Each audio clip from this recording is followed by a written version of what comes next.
कभी ऐसा लगता है जैसे हम बस दूसरों को खुश करने में ही अपनी सारी की सारी एनर्जी खत्म कर रहे हैं।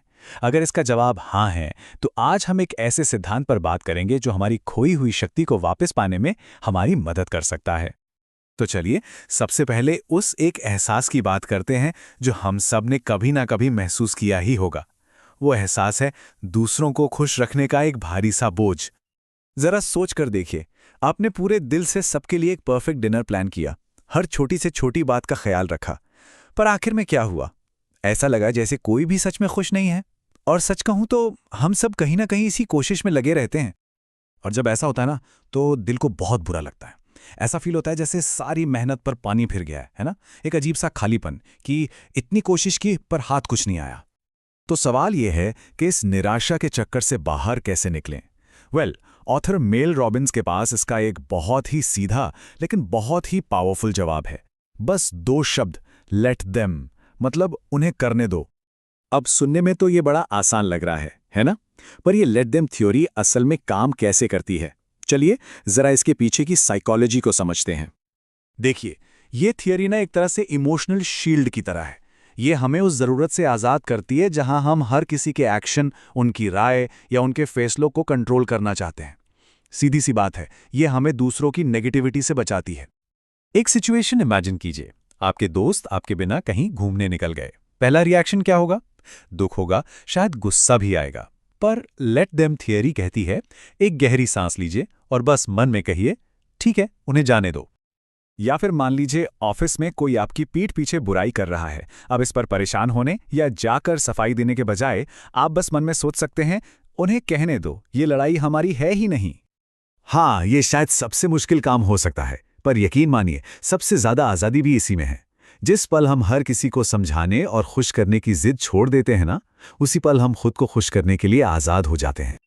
और जब हम ऐसा कर पाते हैं तो एक कमाल का एहसास होता है। हमारी जो एनर्जी दूसरों पर खर्च हो रही थी, वो हमें वापस मिल जाती है। हमारा सुकून लौट आता है और सबसे बड़ी बात, हम खुद से दोबारा मिल पाते हैं। चलिए अब एक छोटी सी कहानी से समझते हैं कि ये थियरी असल में किसी की जिंदगी को कैसे बदल सकती है। तो ये कहानी है रिया की। रिया जो हमेशा अपने दोस्तों से वैलिडेशन चाहती थी। अगर दोस्त उसे किसी पार्टी में नहीं बुलाते तो वो रातों को बस यही सोचती रहती कि मुझसे क्या गलती हो गई। वो लगातार बस खुद को ही ब्लेम करती रहती थी। फिर एक दिन उसने लेट देम को अपनी जिंदगी में उतारा। उसने दोस्तों के पीछे भागना बंद किया और अपनी हॉबीज पर, खुद पर ध्यान देना शुरू किया। और जानते हैं क्या हुआ? उसी पल रिया को यह एहसास हुआ कि उसकी खुशी किसी और के हाथ में है ही नहीं। वो अपनी खुशी की जिम्मेदार खुद है। लेकिन रुकिए, लेट देम तो कहानी का सिर्फ एक हिस्सा है। असली मैजिक तो तब शुरू होता है जब हम इसमें इसका दूसरा और भी ज्यादा पावरफुल हिस्सा जोड़ते हैं। तो देखिए, पहला स्टेप है रिलीज करना। उन चीजों को जाने देना जिन्हें हम कंट्रोल नहीं कर सकते। ये सरेंडर करना है, हार मानना नहीं। ये उस भारी बोझ को नीचे रखने जैसा है जिसे हम बिना वजह उठाए घूम रहे हैं। और जब वो बोझ उतरता है ना, तो एक खाली जगह बनती है। और उसी खाली जगह में कुछ नया, कुछ खूबसूरत बनाने का मौका मिलता है। और यहीं पे एंट्री होती है लेट मी की। ये अपनी कहानी का कंट्रोल वापस अपने हाथ में लेने के बारे में है। ये खुद से कहने के बारे में है, अब मेरी बारी है। मतलब दूसरों की कहानी में एक साइड कैरेक्टर बने रहने के बजाय अपनी कहानी का हीरो बनना। तो अब जो सारी एनर्जी वापस मिली है, उसका क्या करना है? क्या कोई नई स्किल सीखी जाए, कोई नया शौक पूरा किया जाए, या बस शांति से बैठकर अपना थोड़ा और ख्याल रखा जाए? तो सवाल यह है कि इस पावरफुल आइडिया को अपनी रोज की जिंदगी का हिस्सा कैसे बनाया जाए। इसकी शुरुआत होती है 3 बहुत ही सिंपल स्टेप से। पहला स्टेप, नोटिस करें। जब भी कोई सिचुएशन कंट्रोल से बाहर लगे, उसे पहचानें और शांति से मन में कहें, लेट देम। दूसरा स्टेप, अपनी एनर्जी को रीडायरेक्ट करें।